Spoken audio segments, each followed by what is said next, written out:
बाबा हमें मनसा और वाचा के मेल का जादू मंत्र समझा रहे हैं, है ना। लेकिन मनसा और वाचा के मेल के जादू मंत्र से भी पहले हमें मनसा शक्ति के बारे में आज अंडरलाइन करा रहे हैं। और जब से हम ज्ञान में आते हैं, मनसा शक्ति या संकल्प शक्ति के बारे में हम समझते हैं। सबसे पहली चीज़ थॉट पावर ही हम समझते हैं जब हम बाबा के पास आते हैं। पर कितना भी समझते हुए भी क्या हम उस ज्ञान के स्वरूप में रहते हैं, है ना। क्योंकि ये जो मनसा संकल्प है और संकल्प से सृष्टि बनती है, इस बात को जानते हुए भी क्या हम सच में अपनी संकल्प शक्ति का सदुपयोग कर पाते हैं, है ना। क्योंकि अभी भी अगर पूछा जाए तो मनसा संकल्प आज जैसे बाबा ने लक्ष्य दिया कि मनसा किस में बिजी रहे, शुभ भावना और दुआएं देने में। कौन कौन है जिनकी मनसा सिर्फ शुभ भावना और दुआएं देने में बिजी रहती है। शुभ भावना और दुआएं देना। हालांकि ये जो बात है, ऐसा कोई नहीं बैठा है जिसको मालूम नहीं है। मुझे याद है प्रकाश मणि दादी जी को जब अंत में जब दादी की कर्मातीत स्थिति आने लगी थी, उस समय पर जब दादी को पूछते थे, दादी आपका पुरुषार्थ क्या है, आजकल तो दादी कहते थे दुआएं दो दुआएं लो, है ना। तो ये जो जैसे जैसे बाबा कहते ना, बुद्धि का ताला खुलता जाता है और जितना आत्मा तपस्या करती है श्रीमत पर, तो धीरे धीरे वो जो तपस्वी अवस्था जिसमें ये बातें जो हम शुरू से जानते हैं वो धारणा में आती हैं कि सारे दिन मनसा को बिजी रखना है दुआएं देने और दुआएं लेने में। और बाबा आज कहते शुभ भावना और दुआएं, हर चीज़ को शुभ भावना, हर संकल्प में शुभ भावना। कोई भी संकल्प शुभ भावना के बिना ना हो, कोई भी संकल्प दुआओं के बिना ना हो, ऐसी स्थिति हमें बनानी है। और आज बाबा ने बहुत अच्छा समझाया कि ऐसा करने से मन की हलचल समाप्त हो जाएगी, पुरुषार्थ से कभी दिल शिकस्त नहीं होंगे और संगठन में कभी घबराएंगे नहीं, है ना। ये तीन चीज़ें, मन की हलचल समाप्त हो जाएगी। आप सोचो कि ये जो मन है सारे दिन हलचल में रहता है और इस हलचल के कारण जो मन की जो स्थिति है वही जीवन की अवस्था बनती है। तो जीवन में भी जो हलचल है वो मन की हलचल के कारण होती है ना। मैं आपको आज ही की एक बात बताती हूँ। एक बहन जो है आई थी, तो उसको कुछ मानसिक रोग है, अभी वो ट्रीटमेंट ले रही है कोई इलनेस का। तो ऐसे मुझे कहती कि मैं आपको एक बात बताऊं, ये मुझे कैसे हुआ। तो मैंने कहा बताओ। तो कहती कि मेरी माँ को जब मैं 21 वर्ष की थी तो मेरी माँ को ये बीमारी हो गई थी और अभी मैं 35 की हूँ। तो 14 वर्ष तक ऐसा कोई दिन नहीं होगा जब मैंने ये सोचा ना हो कि कहीं ये मुझे ना हो जाए। क्योंकि बचपन से जब से जन्म हुआ तो हर कोई कहता था ये बिल्कुल माँ पे गई है, माँ को देख लो, इसको देख लो, बिल्कुल फ़ोटोकॉपी है। और माँ की जो भी लाइफ रही, उनके जो गुण हैं, उनकी जो क्वालिटीज़ है, सिर्फ चेहरा नहीं, सब कुछ माँ जैसा है। तो फिर जब माँ को बीमारी हुई तो हमेशा संकल्प चलता रहा मुझे ना हो जाए, मुझे ना हो जाए। और मुझे ऐसा लगता है कि ये जैसे मैंने आह्वान किया और ऐसा भी नहीं है कि मुझे मालूम नहीं था, मालूम था, लेकिन फिर भी वो संकल्प चलते थे। और फिर कहती एक और संकल्प है ना। तो क्या संकल्प है जो चलता है दीदी, और सब कुछ मालूम है पर उसको रोक नहीं पाते, है ना। तो नई आत्मा, जिसको आत्मा का भी ज्ञान नहीं है, वो मुझे बता रही थी कि देखो दुनिया में हम लॉ ऑफ मैनिफेस्टेशन सुनते हैं, और ये बात भी मुझे मालूम है कि मेरे संकल्पों से ये बात हुई, लेकिन मेरे पिताजी ने बहुत जल्दी शरीर छोड़ दिया था और मेरी माँ ने हमें अकेले रेज़ किया। और मुझे संकल्प चलता है कई बार कि कहीं मैं भी ऐसे अकेले तो नहीं रह जाऊंगी। तो कहती कि मैं अभी भी ये संकल्प देखो वाणी से भी बोल रही हूँ, मुझे मालूम है ये नहीं लेना है, पर पता नहीं ये छूटता ही नहीं है। तो आप विचार करो कि दुनिया में भी लोगों को सब कुछ मालूम है, पर वो अपने ही संकल्पों से अपनी सृष्टि बना रहे हैं, और कहते भी हैं हम बनाना नहीं चाहते, लेकिन बना रहे हैं। क्यों? क्योंकि उनको ये नहीं मालूम कि मनसा संकल्प का करना क्या है। तो बाबा ने हमें कितनी अच्छी बात समझाई है कि ये जो मनसा है, मनसा शक्ति है, माइंड पावर, थॉट पावर, उसको कहाँ लगाना है? शुभ संकल्प रचने में और जो दुआएं देने में। अगर हम क्रिएटिव फोर्स में इसको नहीं लगाएंगे तो फिर नेचुरल है कि ये तो संस्कारों के वश उल्टी तरफ चलेगा। इसीलिए बाबा हमें कहते हैं कि इस मनसा संकल्प को हमें श्रेष्ठ तरफ या श्रीमत के आधार पर लगाना बहुत आवश्यक है। और इससे क्या होता? मन की हलचल समाप्त होती, और जितनी मनसा में एकाग्रता होगी उतनी ही जीवन में एकाग्रता आती है। क्योंकि हम इन बातों को चाहे अप्रिशिएट करें ना करें, पर हमारा सब कुछ, इस विश्व का हर सत्य का आधार क्या है? आत्मा की स्थिति, आत्मा के संकल्प। और मेरी जो पर्सनल जीवन है, जो एक्सटर्नल फैक्टर्स हैं, उसका आधार क्या है? मेरे संकल्पों की सृष्टि, जो मैं संकल्पों से रच रही हूँ। तो बाबा हमें कहते कि मन की हलचल समाप्त हो जाएगी। दूसरी बात बाबा कहते पुरुषार्थ से कभी दिल शिकस्त नहीं होंगे, क्योंकि पुरुषार्थ तो करते हैं, पर जैसे पुरुषार्थ कैसा है कि मानो बाबा की याद में बैठे हैं, या शुद्ध भोजन खा रहे हैं, या पवित्रता की धारणा कर रहे हैं, सेवा कर रहे हैं, पुरुषार्थ भी कर रहे हैं, लेकिन दूसरी तरफ मनसा संकल्पों से उल्टी सृष्टि भी रचते जाते हैं। तो क्या होता? पुरुषार्थ का जो बल और फल मिलना चाहिए वो मिलता नहीं। और फिर पूछते हैं हम तो सब कुछ कर रहे हैं, पर फिर हमें रिजल्ट क्यों नहीं मिलता?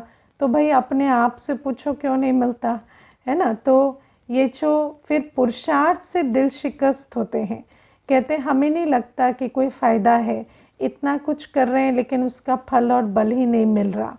मैंने पहले भी सुनाया है, एक बहन थी बहुत सेवा करती, लेकिन इतनी सेवा करते हुए भी उसकी जो स्थिति है वो ठीक नहीं रहती। तो कई बार मेरे मन में आता, मैं बाबा को भी कहती, बाबा सेवा से तो प्रत्यक्ष फल मिलता है, खुशी और शक्ति, इसको खुशी शक्ति क्यों नहीं है?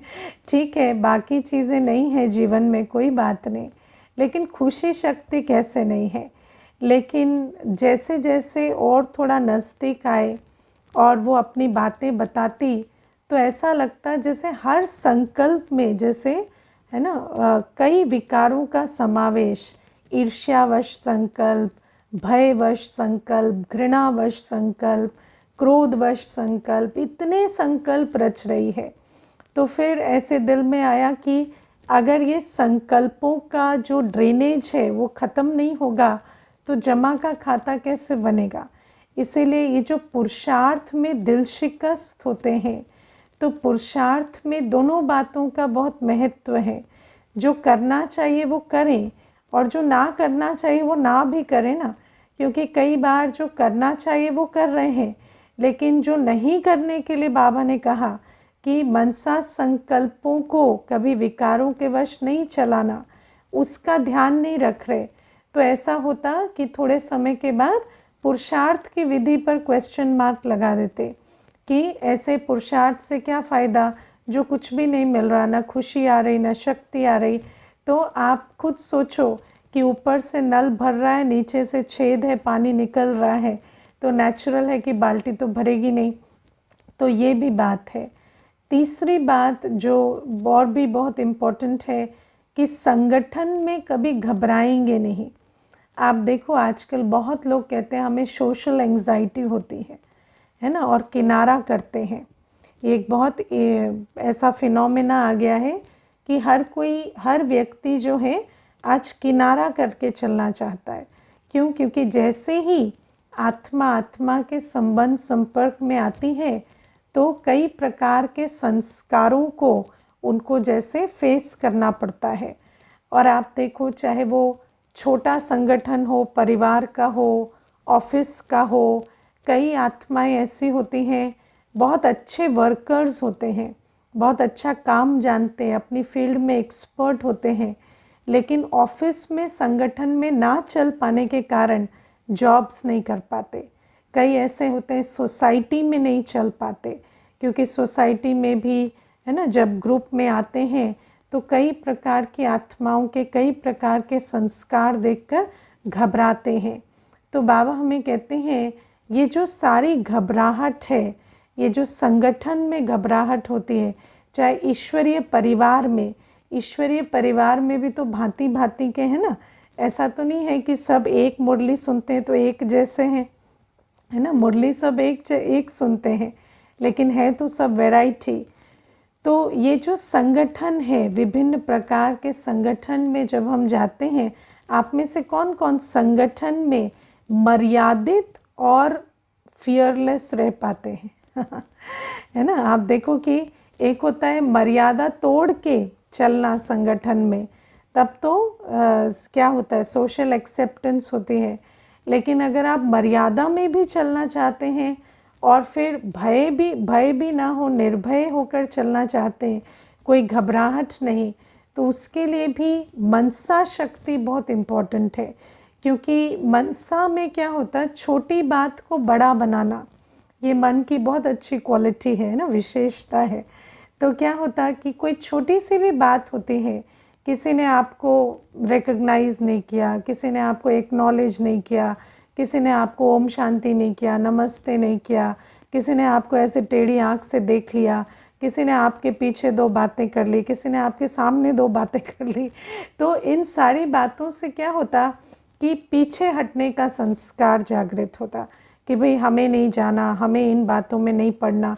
आप उन बातों में मत पड़ो, लेकिन आपको वहाँ से भागने की क्यों ज़रूरत पड़ती है ना। तो ये जो अंदर घबराहट होती है संगठन में चलने में, ये भी क्यों होती है, क्योंकि मनसा शक्ति में हम सदा शुभ भावना से या दुआओं से काम नहीं ले पा रहे, कुछ और बातें भी मनसा संकल्पों में आ जाती हैं।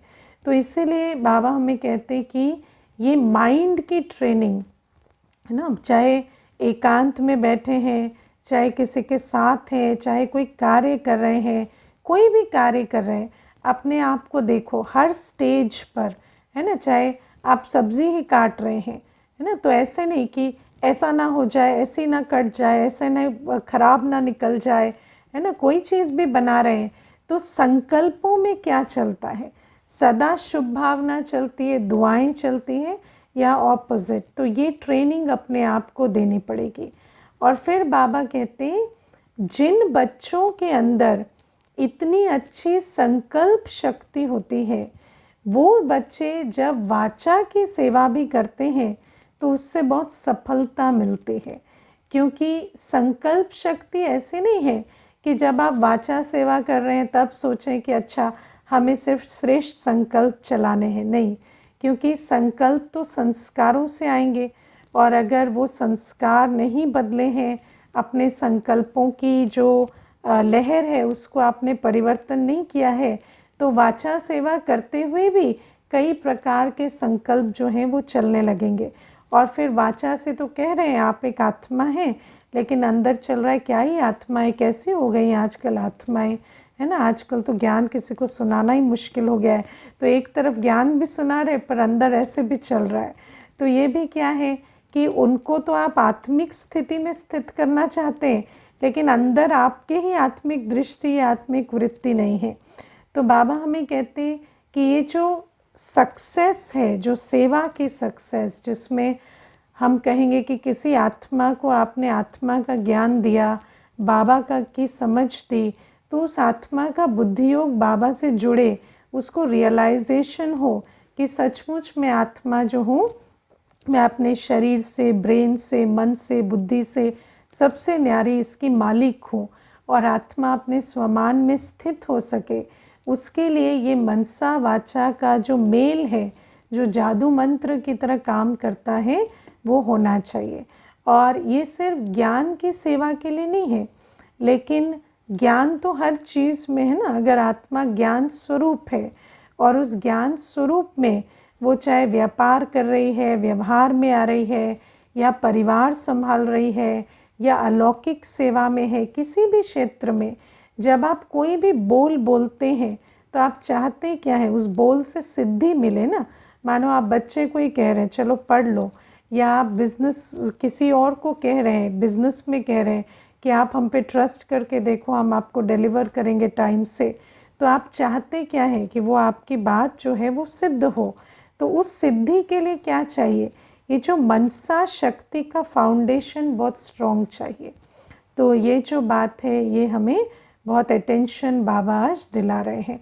और स्पेशली जो सेवा है, जो बाबा कहते अब प्रजा तैयार करने की और राजधानी तैयार करने की सेवा है, उसके लिए खास हमें मनसा शक्ति पर बहुत अटेंशन देना है। और जैसे मैंने आपको कहा, बहुत बेसिक लेवल पर भी अपने शरीर की, अपनी ब्रेन की, अपने संबंधों की, हर चीज़ की सुरक्षा होती है इस मनसा शक्ति के श्रेष्ठ होने से। नहीं तो क्या होता, हर बात का असर शरीर पर भी आता है, ब्रेन पर भी आता है, संबंधों पर भी आता है। कई बार हम कहते हैं हम इनके लिए क्या नहीं करते, लेकिन ये संबंध बिगड़ता ही जा रहा है। क्यों? क्योंकि आप अपनी मनसा को चेक करो, अंदर दुआएं निकलती हैं, अंदर शुभ भावना है, या हमेशा उस आत्मा के प्रति, सबको तो आत्मा समझ रहे, उसको आत्मा ही नहीं समझ रहे, उनके प्रति कोई दुआएं ही नहीं है, कोई शुभ भावना ही नहीं है ना। ऐसा लगता है कि ये निकल जाए ना जीवन से, तब जाकर हम आत्मा का पाठ पक्का कर सके। तो बाबा कहते इस प्रकार से अगर हम चलेंगे तो मनसा शक्ति से जो निर्माण होना चाहिए, उसकी बजाय उसी मनसा शक्ति से जो है उसका ऑपोजिट होता जाता है ना। मनसा सेवा करने के लिए अशरीरी बनना पड़ता है क्या? नहीं, आप अभी तो सिर्फ क्वालिटी पर फोकस करो, अपनी क्वालिटी ऑफ थॉट देखो। सबसे पहले जब हम अभ्यास करते हैं तो अभ्यास कैसे किया जाता है? पहली चीज़ होती है अवेयरनेस, है ना। जैसे आप मोस्टली हम किस स्टेट में रहते हैं? बाहर मुखी स्टेट में, है ना, बाह्य मुखी। हमको ये नहीं देख रहे मैं क्या सोच रहा हूँ, मैं सारे दिन क्या देख रही हूँ, आप क्या बोल रहे हैं, आप कैसे बैठ रहे हैं, आप कैसा व्यवहार कर रहे हैं। मैं ये नहीं देख रही कि मैं क्या सोच रही हूँ, है ना। लेकिन जैसे हम ज्ञान में आते हैं तो धीरे धीरे पहला अभ्यास हमें क्या सिखाया जाता है? अंतर्मुखी। बीच बीच में चेक करो कि मैं क्या सोच रहा हूँ, मेरी बुद्धि कहाँ है, मैं किसको देख रहा हूँ, मेरे अंदर क्या संकल्प चल रहे हैं। तो ये जो अंतर्मुखता का अभ्यास है, ये सबसे पहला अभ्यास है ना। बाहर से डिटैच करो, अपने अटेंशन को अंदर लेकर जाओ, चेक करो कि मेरे अंदर क्या संकल्प चल रहे हैं, मेरी बुद्धि कहाँ भटक रही है या बाबा की याद में है। और जब हम ये अभ्यास पहले शुरू करेंगे तो उस समय पर आप नोटिस करेंगे कि बुद्धि जो है भटक रही है, बुद्धि तो कल में अटकी हुई है, बुद्धि तो उस आत्मा में अटकी हुई है, बुद्धि तो उस इंसिडेंट में अटकी हुई है, या मन में जो है वो उल्टे सुल्टे संकल्प चल रहे हैं। तो जब आप उसको डिटेक्ट करते हैं ना, तो वहाँ पर आप चेंज करो, क्योंकि चेक के बिना चेंज नहीं होता। तो सबसे पहले चेंज के लिए चेकिंग की आदत डालनी होती है। अब हम सारे दिन क्या करते हैं? चेक बाहर कर रहे हैं तो चेंज का पुरुषार्थ भी बाहर कर रहे हैं, है ना। लेकिन जो बाबा हमें सिखाते हैं कि सबसे पहले अंतर्मुखी होकर अंदर को चेक करना सीखो। मैं एक आत्मा हूँ, मेरा मन क्या सोच रहा है, मेरी बुद्धि कहाँ है, मेरी आँख क्या देख रही है, मेरे कान क्या सुन रहे हैं। अपनी जिम्मेवारी लो कि मेरी कर्मेंद्रियों और मेरी सूक्ष्म इंद्रियों की मैं मालिक हूँ, तो मेरी राजधानी ठीक चल रही है, मेरी इंद्रियां कर्मेंद्रियां ठीक ऑर्डर प्रमाण चल रही हैं। और जब चेक करेंगे तो पता चलेगा नहीं ये उल्टी सुल्टी चल रही है, तो फिर उनको काबू में लेकर आओ। नहीं, मनसा में ये नहीं ये सोचो, बुद्धि को वहाँ से हटाओ और बाबा की याद में लगाओ। बुद्धि को कहो कि आप उस चीज़ को बढ़ाना चाहते हो, बुद्धि जाएगी ना, वो आत्मा तो ऐसा व्यवहार करती है। तो आप अपने को पूछो, wherever attention goes energy flows and that thing grows. जहाँ आप ध्यान लगाएंगे वो चीज़ बढ़ेगी। आपको उसको बढ़ाना है, नहीं बढ़ाना है, तो फिर बाबा की याद में बैठो। तो बुद्धि से, मन से ऐसे बात करके आपको उसको ट्रेन करना पड़ता है। फिर धीरे धीरे जितना आप चेक एंड चेंज करेंगे तो ये अभ्यास बनता जाएगा। और जैसे जैसे अभ्यास बनेगा तो फिर नेचुरली, जैसे अभी हमारे अंदर नेगेटिव थॉट या बुद्धि का भटकना नेचुरल हो गया। कोई हम प्लान नहीं करते कि अभी मुझे आधा घंटा बुद्धि को भटकाना है ना, या आधा घंटा मुझे नकारात्मक संकल्प चलाना है, ऐसा नहीं प्लान करते ना। तो ऐसे ही फिर ये जो शुभ भावना, दुआएं देना, ये जैसे अभ्यास में आ जाएगा और ये एक प्रैक्टिस बनती जाएगी। लेकिन इसके लिए सबसे पहले बीच बीच में चेक एंड चेंज, इसके लिए ट्रैफिक कंट्रोल की विधि है। लेकिन मैं समझती हूँ कि जब भी आपका अटेंशन जाए, अंतर्मुखी होके अपने आप को पूछो, मैं क्या सोच रहा हूँ, मेरी बुद्धि कहाँ भटक रही है। ठीक है, तो ये पहली चीज़। दूसरी चीज़, आज जो वाणी में एक बात आई है कि ये दुनिया जो है ये भव सागर है, भय का सागर है। और ये जो भय का सागर है, इसके लिए हम भगवान को कहते हैं कि आप हमें भव सागर से पार करो, इस भय के सागर से पार करो। और बाबा हमें कहते हैं कि हर आत्मा, क्योंकि 5 विकारों के अधीन है, इसीलिए ये दुनिया जो है भय का सागर है। अब इसमें हमें एक बहुत सूक्ष्म कर्म की गति समझनी है। जब भी हम कोई भी कर्म विकारों के वश करते हैं, चाहे जानते हुए चाहे अनजाने में, तो उस कर्म से हमारे अंदर क्या आता है, भय आता है। उस कर्म से हमारे अंदर भय का जन्म होता है ना। आप देखना, छोटा बच्चा होगा ना, छोटा सा बच्चा होगा, मानो आपने उसको किसी चीज़ के लिए मना किया है, उसको मालूम है वो नहीं करना है, फिर भी वो जाकर करता है। तो जब कर लेता है और उसको नुकसान हो जाता है तो वो छिपा लेता है उस बात को। छोटा सा बच्चा है, लेकिन उसको मालूम है कि यहाँ पर ये बात बतानी नहीं है, और वो डरता भी है। तो चाहे छोटा सा बच्चा ही क्यों ना हो, जब उसको मालूम होता है कि ये बात नहीं करनी है और ये मैं कर रहा हूँ, तो उसको करने से उसके अंदर भय आता है। ऐसे ही हर आत्मा जब भी वो कर्म करती है जो नहीं करने हैं, तो उसके अंदर भय का जन्म होता है। और जितने आप नॉलेजफुल हैं, उतना आप अपने भय को समझ सकते हैं। कई बार मनुष्य जो है वो अपने अंदर के भय को समझ नहीं पाता कि मेरे अंदर इतना भय क्यों है, क्योंकि उसको कर्मों की पहचान नहीं। वो कह रहा है कि मैंने तो आज तक कोई पाप नहीं किया या कुछ गलत नहीं किया, लेकिन उसको अंदर से डर लग रहा है। तो मैं ऐसा समझती हूँ, डर हो, गिल्ट हो, शर्मिंदगी हो, लो कॉन्फिडेंस हो, ये स्वमान की कमी हो, कोई भी हिम्मत का कदम उठाने की कमी हो, ये सारी चीज़ें क्यों आती हैं? क्योंकि आत्मा जब विकारों के वश कर्म करती है, तो ये सूक्ष्म कर्म की गति है जो आत्मा को भय के बंधन में बांधती है ना। तो ये बड़ी स्पिरिचुअल लॉ है। आप अगर आज देखेंगे, आप किसी भी आत्मा को जो बहुत पीड़ित है ना, उसको अगर आप पूछेंगे आपके अंदर कोई गिल्ट है, आपको डर लगता है, तो वो आपको बताते हैं कि हाँ हमें ये गिल्ट है या ये कर्म हमने किया।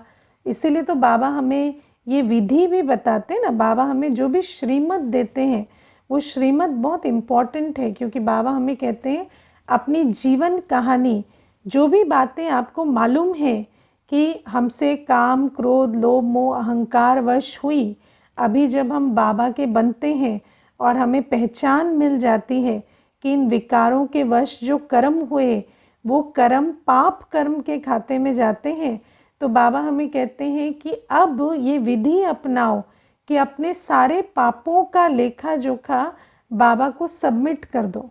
क्योंकि जब हम बाबा को सबमिट करते हैं तो एक तरह से हम बाबा के साथ क्या कर रहे हैं, एक रिलेशनशिप बना रहे सत्यता का।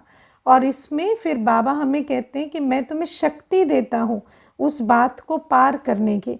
आप में से कईयों का ऐसा अनुभव है, कई बार हमें बताते हैं कि मान लो कोई बात है जो अंदर बहुत तकलीफ़ दे रही थी, लेकिन बाबा को पत्र लिखा, कई बार वो पत्र तो हमने पढ़ा भी नहीं, है ना, व्हाट्सएप पे ही लिखा ना। कई ऐसे होते लिख के दे देते, लिख के ना, और फोटो ये स्नैपशॉट लेके भेज देते। तो क्या होता, बहुत छोटी छोटी हैंड राइटिंग होती है, अब उसको जूम कर करके कौन पढ़े, तो नहीं पढ़ा, है ना। तो नहीं भी पढ़ा, मानो हमने पढ़ा तक नहीं, लेकिन फिर भी क्योंकि आपने बाबा को दिया, अब हम बताते नहीं है कि हमने आपका खत नहीं पढ़ा क्योंकि फिर है ना कि सबको ऐसा लगता है कि दीदी ने पढ़ा नहीं। लेकिन वास्तव में मैं आपको प्रैक्टिकल ये बात बताती हूँ, कई बार आत्मा जो है सत्यता के इंटेंशन से चिट्ठी लिखी, बाबा को अपना सारा लेखा जोखा दिया, हमने तो पढ़ा भी नहीं, लेकिन उस आत्मा को ऐसा लगता है बाबा से वो जो शक्ति और स्नेह मिलता है, तो ऐसा लगता है कि वो जो कर्म अभी तक रोक नहीं पा रहे थे, वो कर्म जैसे एकदम से बदलने की शक्ति आ गई। तो बाबा हमें कहते हैं इतनी हिम्मत, इतनी मैं तुम्हें मदद, इतना सहारा मैं तुम्हें देता हूँ। इसीलिए ये जो कर्मों का लेखा जोखा है ये हमें देने की बाबा राय देते। दूसरी बात, बाबा हमें कहते हैं जब हम बाबा के बन जाते हैं तो एक चीज़, हम विकारों के वश कर्म बंद करते हैं, क्योंकि ये जितने विकारों के वश कर्म होंगे उतना भय आएगा। और सबसे बड़ी बात क्या है, मनुष्य आत्मा को उसके कर्म बंधन से कोई दूसरा नहीं छुड़ा सकता, सिर्फ उसके अपने कर्म बंधन से वो अपने कर्मों के द्वारा ही छूट सकती है ना। मानो आपने मुझे बता दिया कि दीदी मेरे से ये पाप हो गए, मैं आपको कह भी दूँ, मानो कि चलो आपको कोई दोष नहीं लगेगा, लेकिन क्या दोष नहीं लगेगा, लगेगा ना, क्योंकि वो तो कर्म की गति है। इसीलिए बाबा हमें कहते हैं कि ये जो 63 जन्मों का हमारे ऊपर पापों का बोझा है, जैसे वो कर्मों से बना है, इसीलिए अब हमें श्रीमत प्रमाण, हम जो एक एक कर्म करते हैं ना, बाबा हमें कर्म सिखलाते हैं। क्या कर्म? याद का कर्म, है ना, हर इंद्रियों से पवित्र बनने का कर्म, मनसा वाचा कर्मणा तन मन धन सेवा करने का कर्म। तो बाबा ये जो हमें कर्म सिखलाते हैं ना, कि बाबा की याद में रहना, कर्म योगी बनना, इन हर इंद्रियों से पवित्रता की धारणा करना, और मनसा वाचा कर्मणा तन मन धन सेवा करना, ये जो कर्म है ये हमें कर्म बंधन से छुड़ाने वाले कर्म हैं। तो इसीलिए बाबा हमें कहते हैं कि ये जो कर्मों के कारण जो भव सागर में हम फंसे हैं, उस भव सागर से निकलकर अगर हमें उस निर्भयता की दुनिया में जाना है ना। कभी आप सोचो, कभी लक्ष्मी नारायण को किसी बात में भय लगेगा? शरीर छूटने का भय, संबंध के बिगड़ने का भय, राज्य के खो जाने का भय, कभी ऐसे भय नहीं होगा। क्यों भय नहीं होगा? क्योंकि ये जो अभी के कर्म हैं, जिनसे हम इस कर्म बंधन के चक्र को तोड़कर उस बिना कर्म बंधन की दुनिया में जाएंगे तो इस कारण से वहाँ भय नहीं होगा, और जहाँ भय नहीं होगा वहाँ पर वो भय की सृष्टि भी नहीं बनेगी। तो बाबा इसीलिए हमें जो मुख्य बात समझाते हैं वो ये कि पापवश जो भी विकारों के वश कर्म होते हैं उससे हमारे अंदर भय जागृत होता है। मैं आपको इसमें एक बात बताती हूँ। एक बार एक भाई आए थे, तो वो किसी ऐसे गवर्नमेंट डिपार्टमेंट में थे जहाँ बहुत करप्शन था। तो फिर ऐसे मुझे कहते कि मुझे ना ऐसे बैठे बैठे लगता है जैसे मुझे हार्ट अटैक हो जाएगा, इतना डर लगता है, इतना ऐसा लगता है। तो मैंने उनको पूछा, आपने ऐसा क्या किया है जो आपको ऐसा लगता है? तो बहुत हंसे, मुझे कहते हैं कि ऐसा कुछ नहीं है दीदी जो नहीं किया है, सब कुछ किया है ना। तो मैंने उनको कहा, अब जब सब कुछ किया है तो फिर डर तो लगेगा ना। तो कहते हैं हाँ, और ये डर ऐसा हो गया है अब कि जैसे खाली कमरे में भी लगता है कि भूत दौड़ रहे हैं मुझे खाने के लिए, या छोटी छोटी बातों में इतनी घबराहट होती है कि बात मत पूछो। तो ये जो बातें हैं ये मैं आपको प्रैक्टिकल जो आत्माओं के अनुभव सुना रही हूँ। और जैसे जैसे उस भाई ने जो श्रीमत पर एक एक कदम बढ़ाया है ना, चाहे छोटी छोटी सेवाएं ही की, मैं आपको इतना भी बताती हूँ, छोटी छोटी सेवाएं ही की, तो उसी से उनको लगता है कि मेरे सर पर बाबा का हाथ है और कुछ भी हुआ तो मुझे बाबा मदद करेंगे। तो ये जो कॉन्फिडेंस है ये कैसे आता है? कर्मों से आता है। जैसे कर्मों से हम कर्म बंधन में फंसते हैं, ऐसे ही कर्मों के द्वारा हम कर्मातीत बनते हैं। और जब हम विकारों के वश कर्म करते हैं तो कर्म बंधन में फंसते हैं, और जितना हम श्रीमत पर कर्म करते हैं तो हम कर्मातीत बनते हैं। यह है स्पिरिचुअल लॉ जो बाबा हमें समझाते हैं। और फिर आज बाबा ने कहा कि अगर आत्मा निर्विकारी है तो फिर बुद्धि जो है वो यथार्थ निर्णय करती है ना। आत्मा जितनी निर्विकारी है उतना बुद्धि यथार्थ निर्णय करती है। और आत्मा निर्विकारी कैसे बनती है ना? क्योंकि आप देखो, हर कोई चाहता है कि हमारी बुद्धि अच्छी हो, हमारे से निर्णय अच्छे हो, है ना। निर्णय कब अच्छे होते हैं? जब आप सही समय पर सही कर्म आपको सूझे, ऐसा कर्म जो आपको आदि मध्य अंत सुख दे। ऐसा कर्म नहीं जो अभी लगे कि सुख दे रहा है और बाद में लगे कि नहीं दुख दे रहा है। तो ऐसा कर्म नहीं, जो आपको आदि मध्य अंत सुख दे, उन कर्मों को कहेंगे हाँ ये यथार्थ निर्णय वाले कर्म है। तो ऐसे कर्म करने के लिए आत्मा को संपूर्ण निर्विकारी होना है, क्योंकि जहाँ आत्मा के अंदर विकार होते हैं वो विकार माया का द्वार बन जाते हैं, है ना। और फिर माया हमसे उल्टे कर्म उन विकारों के द्वारा करवाती है। हम कई बार कहते हैं ना, माया उल्टे कर्म कराती है, कामवश, क्रोधवश। कोई भी कर्म आप अगर विकारों के वश करेंगे तो कल आप उसे रिग्रेट करेंगे। लेकिन वो माया करवाती कैसे है? माया अपने आप नहीं करवाती। बाबा हमें कहते हैं ना, बच्चे गफलत करते हैं तो माया विकर्म कराती है। और बच्चे गफलत क्या करते हैं? बच्चे निर्विकारी बनने की मेहनत नहीं करते, मुरली पर अटेंशन नहीं, विचार सागर मंथन में बुद्धि बिजी नहीं, मन शुभ भावना शुभकामना में बिजी नहीं, आत्मा बाबा की याद में एकाग्र नहीं। तो फिर क्या होगा? ये जो सारे जो विकारों के द्वार हैं ये खुले पड़े हैं और माया उनसे अटैक करती रहती है और उन कर्मों को हम बाद में रिग्रेट करते हैं। अच्छा, ओम शांति।